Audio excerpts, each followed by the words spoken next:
Hi, my name is Ken Asselson.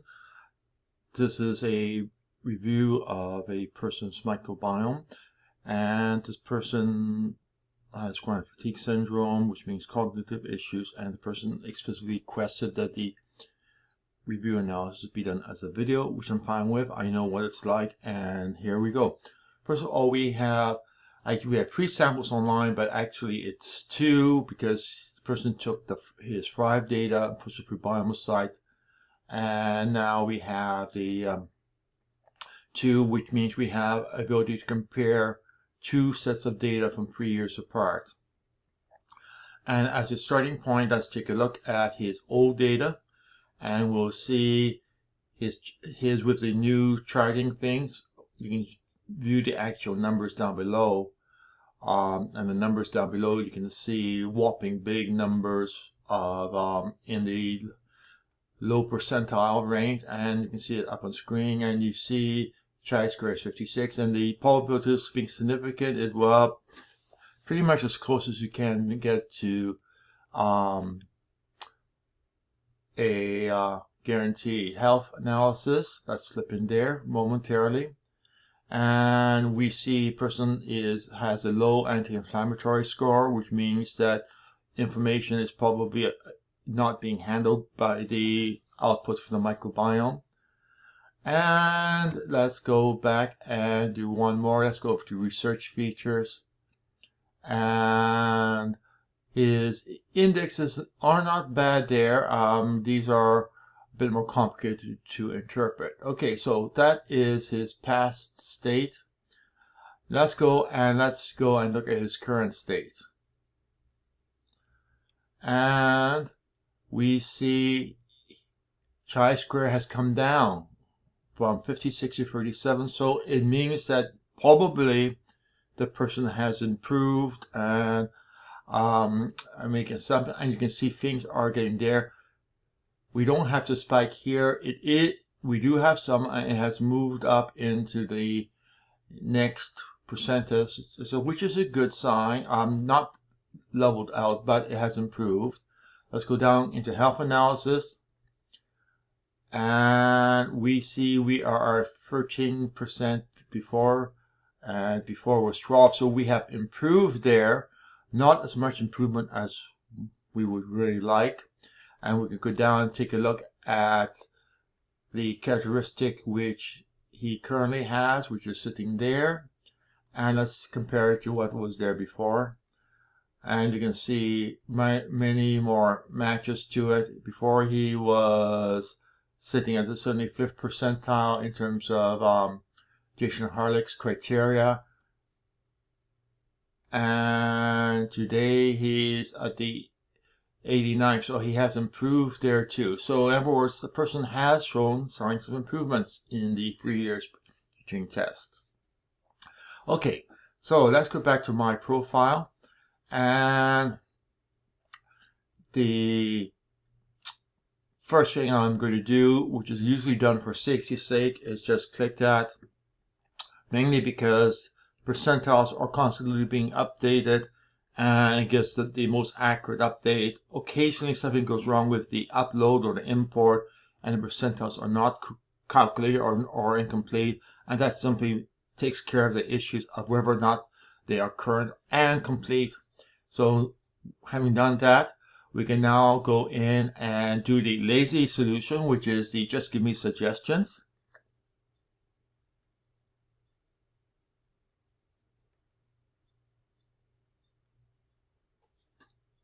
Which takes a few seconds, and now we are done. And now we have the first page came from somebody who supports long COVID groups, and it was their base list of suggestion, and she asked me to produce a simplified cookbook suggestion, which is there, which is probably a good choice for somebody who has limited cognitive ability and don't have a significant other who can get into the data to help them more, or MD or medical practitioner, as the case may be. If we go over to consensus view, we see there, and you notice that some of them have CFS after it, CFS after it. These are antibiotics which have been used in clinical studies for chronic fatigue patients, and in general, the studies show that a percentage of the people improved or went into full remission using these antibiotics. So the result is we have a whole bunch of different antibiotics listed here. So to go to antibiotics, if you have a willing medical practitioner, then and you're dealing with CFS, Q fever, long COVID, any of those things, type CFS here, and you will see the top choices, and there are two here, and these two often are given with each other, and let's just hop over subpage. And this is Dr. Zazing's protocol for ME/CFS. She's been treating people for over 25 years with success. I use her protocol, and I have great respect for it. It is, once you understand it and biology and the nature of living organism, you realize it is a very rational approach and does not view the body as being nuts and bolts mechanical, but rather a dynamic living thing. And if you take a look down and scroll to the bottom of her post, you will see that the metronidazole is there, as well as amoxicillin is there. So both of those are used by people who treat CFS, and then you see the highest priority. Now, to continue into it, and actually you can see two of the antibiotics used for chronic fatigue syndrome are negative.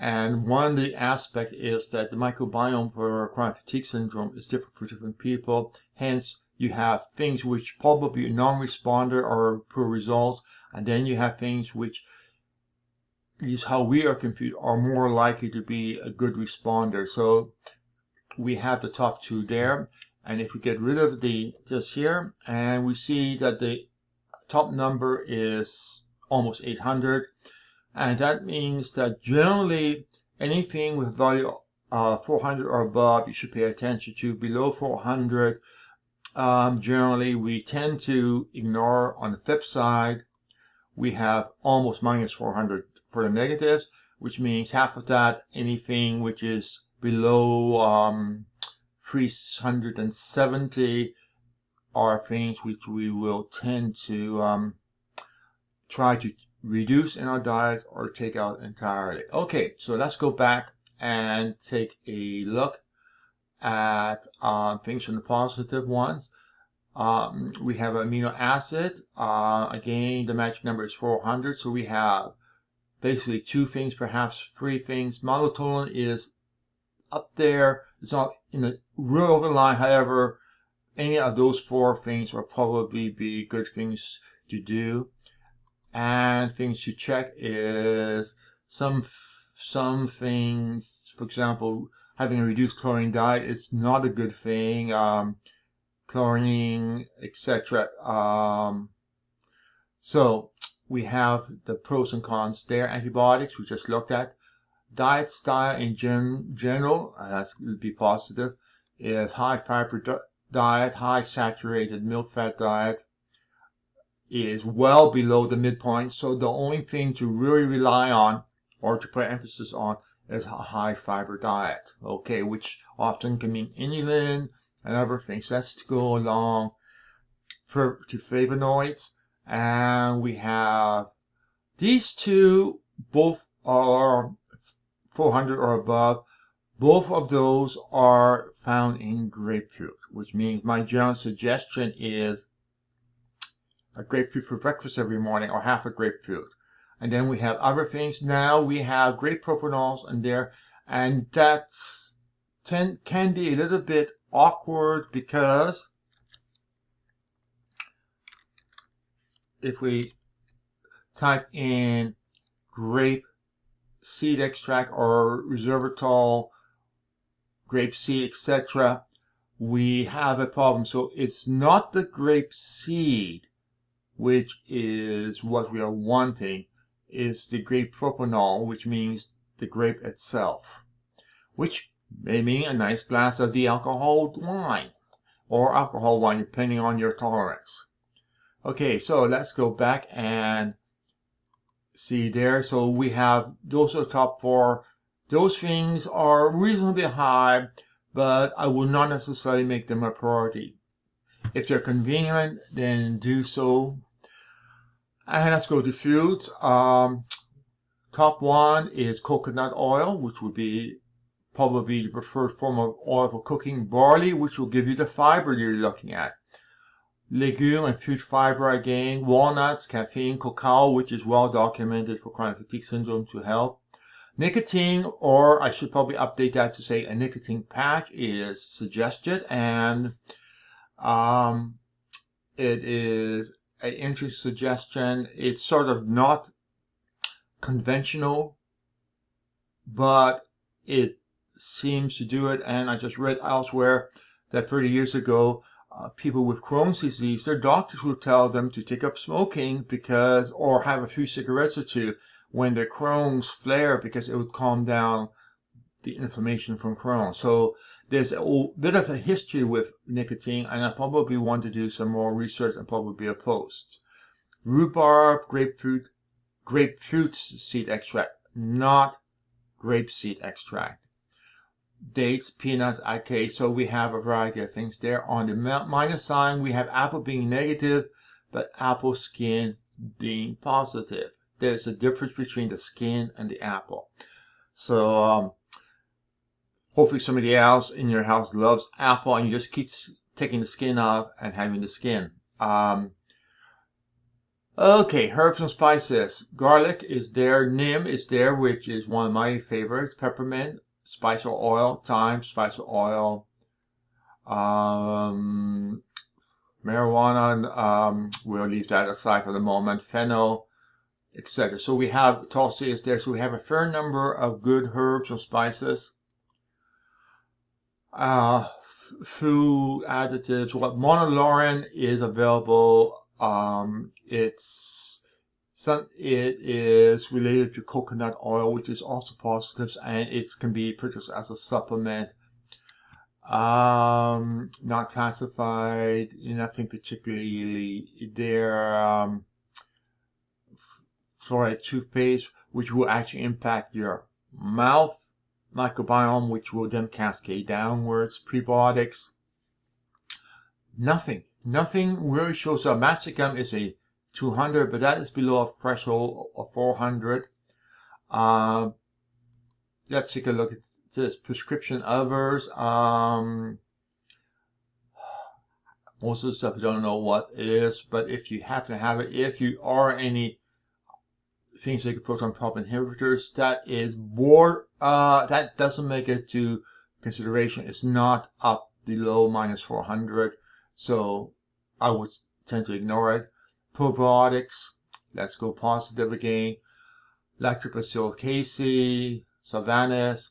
Again, these two should be conditional on whether or not you have severe cognitive issue, mainly because both of them have a risk of, depending on which species it's in, and most of the time we don't know, producing lactic acid. So my suggestion is try one particular brand, see if it has an effect on your cognitive, your brain fog. If it has an effect, then stop it. If it doesn't, then proceed with it. Then bifidals, which are safe, bacillus substitute, which is safe for D-lactic acid, and you see that most of the top ones are all bifidals bacteria, with 2 exceptions. And the Keferi is sweet, but it's only available in Italy. So unless you have a method getting it, Lactobacillus reuteri, if you do the Biogia brand, that does not produce D-lactic acid, so it is safe.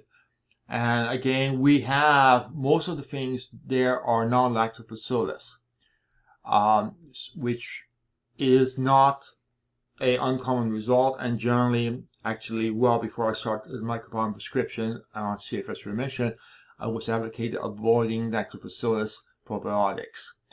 Sucrose types, sucralose, aspartate is borderline, And what type of sugars to be avoided? Saccharin, plain sugar, stevia, etc.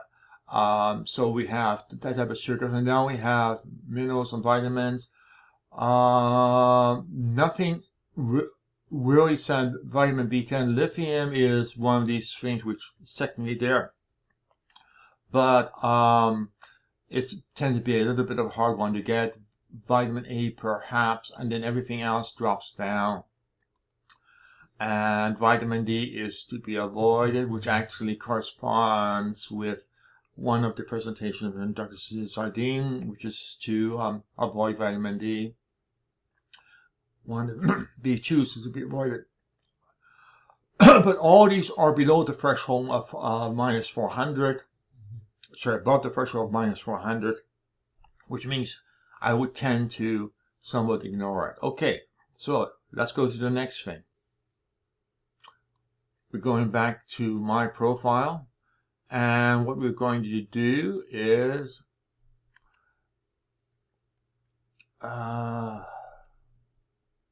no, wrong page. Okay, changing microbiome. Down here, cake suggested probiotics.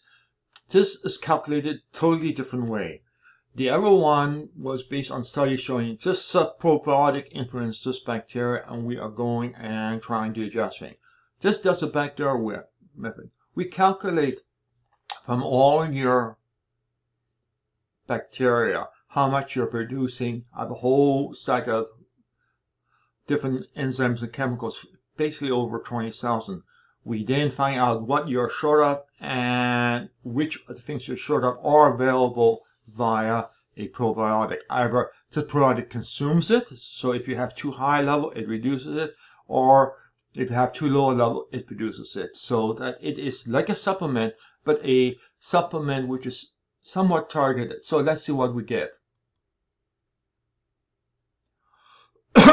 Okay, now the top of the list are things which are in prescriptive assist, which is on you to avoid this. So that is 120 different bacteria in there, so it becomes a hodgepodge there. And although these are suggested, the problem we have E. coli sitting there. But let's go back, and whenever we get a suggestion for okay, Bacillus subtilis, we did remember seeing that was recommended there, and Bacillus brevis, etc. So that's there. We okay, and colostrum.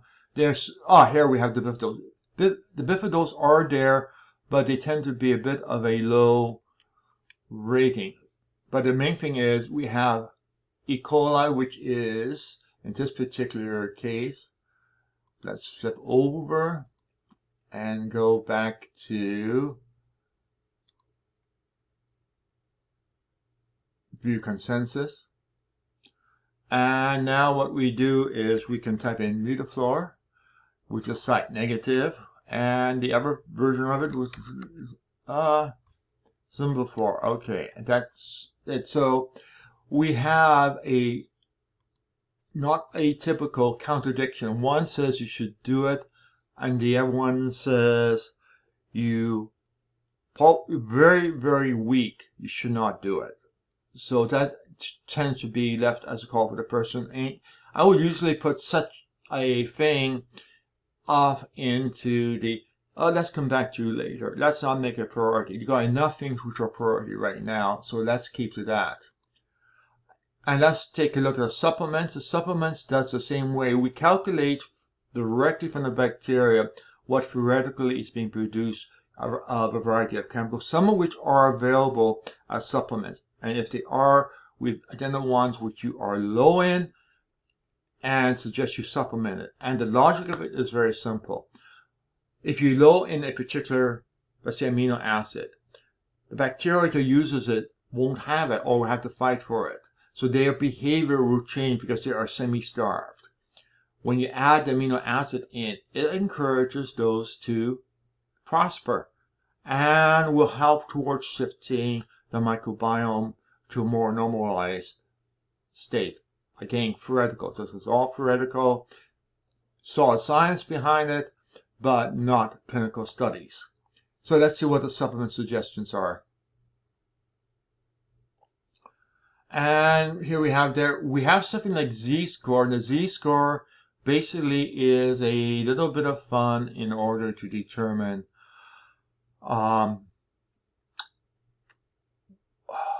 what is highest priority. This particular case, we have 3.21 is the one which probably would be the highest priority. There, you go for the lowest one. Here you have a low one. You are 99.5% of people has more of it being produced in having the net in the gut being more than what your net is.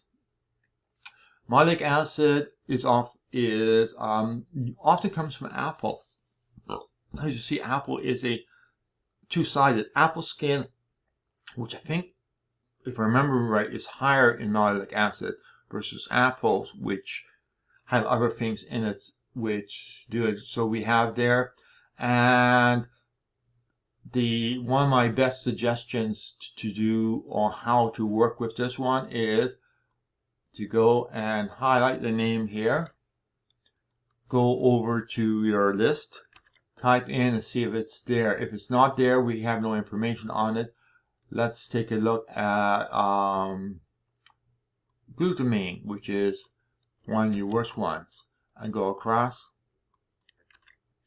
And there we see it is marginally negative, which is again one of these things which we are dealing with too fuzzy logic ways, and we may not necessarily always have consensus. Let's try malic acid. Let's see what's coming up there.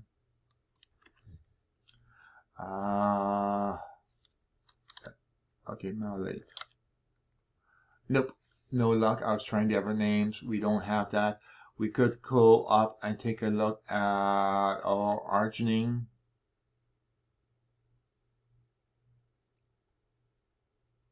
Oh, let's try aspartic acid.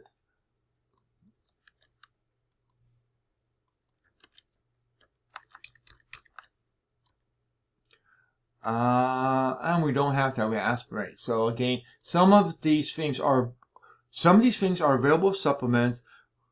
We have the information in the Kyoto Encyclopedia of Genomics, but we don't have any studies on how they alter the microbiome, which is where we have what I have recently used expression. We are wandering in a vast desert with only the occasional oasis of hard information. Let's try arginine, which I think we should have on everyone. Oh, nope, not over there. Usually I backspace a couple because things sometimes chemical names have slightly different names. Let's see, cysteine. NAC there, good, solid, positive.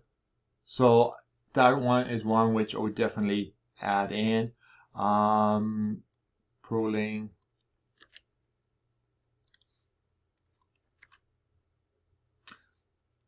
Low value, but it is a positive, which means it's fine to take it. Okay, so let's go back and see what we have done. We can get a general health analysis here. We can go and look at the details.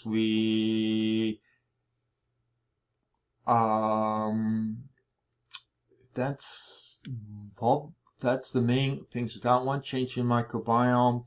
You can do more of these, which will be automatically added to the consensus, so you can get a more composite one. So you could go in and say, okay, this or that or whatever, and then it will attempt to add more things to it. We have it being done by particular conditions, for example, MA with IBS or without IBS. and you see your ranking there. Actually, with IBS, you have 3 out of 18, not that high a match. This area is a little bit of a subjective because you want to have a good number here and you want to have a high percentage there. And the numbers, as I said, we are wandering a desert of lack of information, and we are doing the best that we can with what we have. Let's see if there's anything. In terms of COVID, we are there. Chronic fatigue is about the same.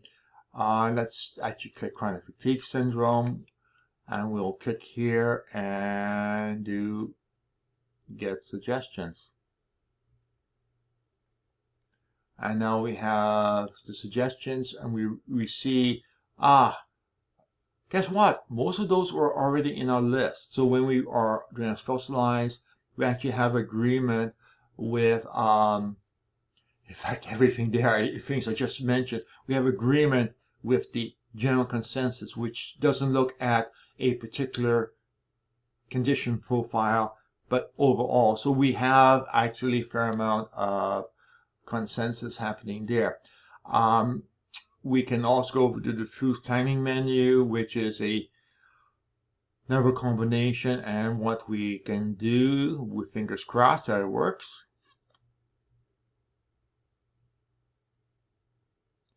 Something has gone wrong. So give me one quick second. Okay, I have some sort of bug there which I need to track down.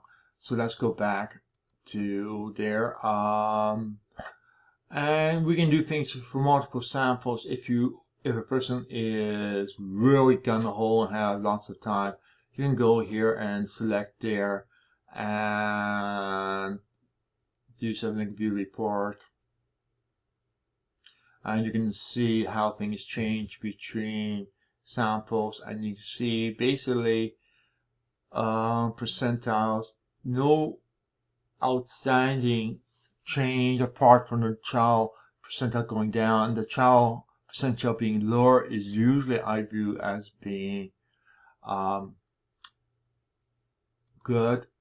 Other things we go in is we could take a look at, let's say, cake products outliers.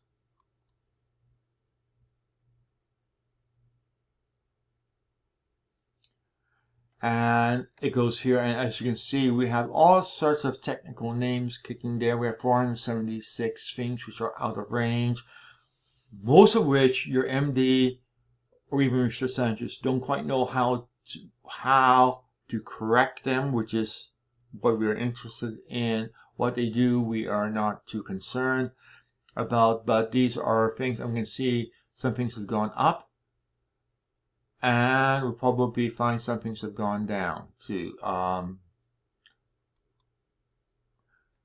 some have disappeared. For example, here we have high percentile, and we've actually have some stuff disappearing. Again, we are wandering a desert with an absence of high degree of there. Okay, now the next little bit of mischief I'm going to do is point out a couple of key things. The key thing is, I'm not a medical professional. I'm an artificial intelligence engineer. Well, actually very well read and trained in statistical methods, in artificial intelligence methods, in programming, which means I am able to produce a site with a reasonably low amount of effort solo, without having to have a team of 25 developers writing it, which some companies end up doing. But I have no clinical experience. I have commented back and traded people with things and suggestions, give it back. But basically, that's not clinical experience. That's sort of whatever. So I lack clinical experience. I can suggest what to take in terms of numeric calculation, and I can provide a full evidence trail of how those things got suggested to take. But that doesn't say anything about how to take them. And so that is the thing I want to emphasize. In terms of correctness, your doctor should be doing all how to take it and reviewing the suggestions. That is the ideal world. That is unfortunately not the world we live in. So what I can do is mention thing is that dosages, I've tried creating a list of dosages based on clinical studies, the dosages used in clinical studies. General suggestion is use the highest dosage by starting at the lowest dosage and slowly increasing. Sometimes if you go in with a higher dosage, you get a real adverse reaction, and you really don't want that. What you want to do is just work up to it slowly. Second thing is we do have the ability to identify things that interact with probiotics, which means if you're doing something which has a negative impact on your probiotics and you're taking both at the same time, what are you doing? You're getting rid of your bank account. And you're also wondering why there's no change, there's no improvement. Well, because you're doing two substances, A, which tends to reduce B, so you don't get benefit from B. In some cases, A maybe have diminished impact because it is too busy getting rid of B. So we have that mechanism here. Here's a video on it, and it is now part of the regular site. Just look up a modifier and you can see which probiotics it impacts, positive or negative. Some makes big positive impact on some, like for example proton pump inhibitors helps most common probiotics.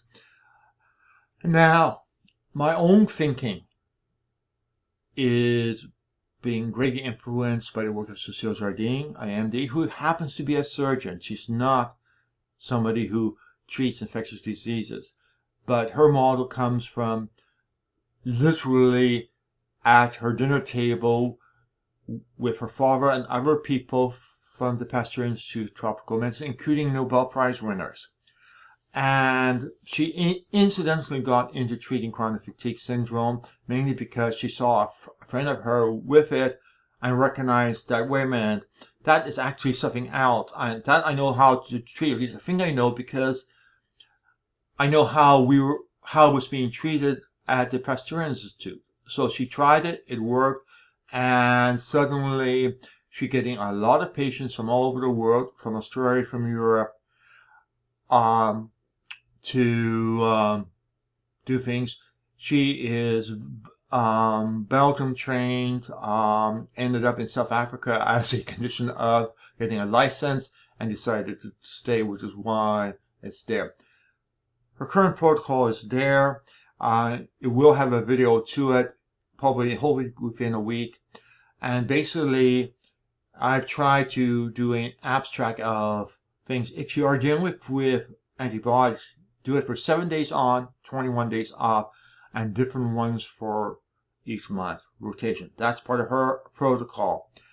And I toss in herbal antibiotics in it. She doesn't use herbal antibiotics per se, but if you do not have the ability to get regular antibiotics, or you are ideologically opposed to doing antibiotics, then do it. Remember, not any antibiotic will do it. It needs to be appropriate for your microbiome. And to do 2 dosages, 12 apart. Probiotics should be viewed as antibiotics. Why? Because many of them reduce natural antibiotics. It's just that they're called probiotics because they haven't been commercialized by a pharmaceutical company. Many of the commercial probiotics actually comes from one or another bacteria, some of which can also be used as probiotics. Usual word of caution, probiotics response can be different for different people for different probiotics. Find out how you respond and take it. If it puts you to sleep solidly, beautiful one to do at bedtime. If it keeps you awake and you have trouble sleeping, do it first thing in the morning or at lunchtime. General suggestion for a cycle is doing a pair of antibiotics for the first week. Do herbal orals or extracts for the second week. Third week, go on a probiotic. Hopefully one which one or the other has cause to be reduced. Ideally a single species at desired dosage, 4th week, rest. Don't take anything. At the end of the 4th week, take another microbiome sample. And the reason is we want the microbiome to have an opportunity to stabilize, to find out where you're at so you know what to go next. If you're busy taking things that bias the microbiome, your reading could become suspect, as in it may send you in the wrong direction. If no antibiotics being done, my suggestion is these 5 things are things that in my personal experience have been done very well. We have them there. And let me just hop over to our list and see which one are can I find now. Okay, let's go over and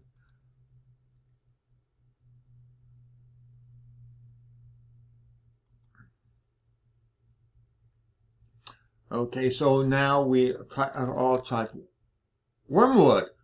It's a positive, not quite high, but it's a positive.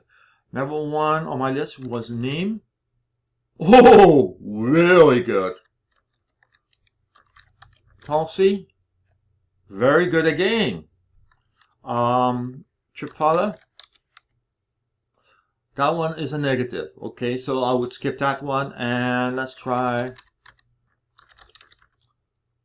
olive leaf. Never a good one. So after this of 5, 4 of them are for this particular person good choices. The 5th one ain't. So just don't bother with it. Just go with it, and ideally probably take 2 of them or 1 low dosage. If you take 2, that's fine. The next month take the other 2, and then mix and match afterwards. So that is pretty much a long walkthrough of the samples from most of the features. We have all sorts of other bells and whistles there. You can go in special studies.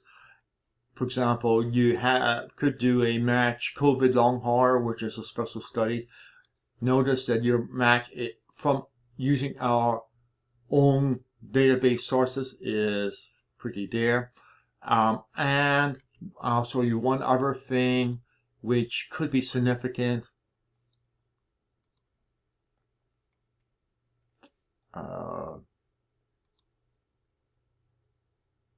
Once we get back there, we go here.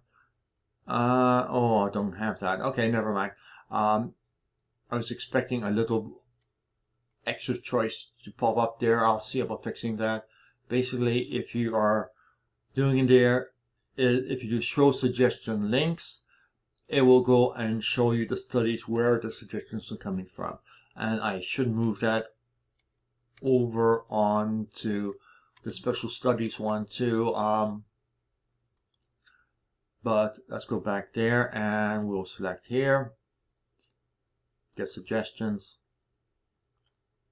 We have suggestions and there. And then if you go back to changing microbiome, oops. That's why. Somewhere in the process it cleared. You in theory should be able to add that into the consensus, and somewhere along the line I may have clicked the wrong button. Okay, so that is basically it. Good luck. And again, I'm a librarian. I'm an artificial intelligence engineer. I build systems with evidence links. I'm not a non-medical professional. I do not have any clinical experience.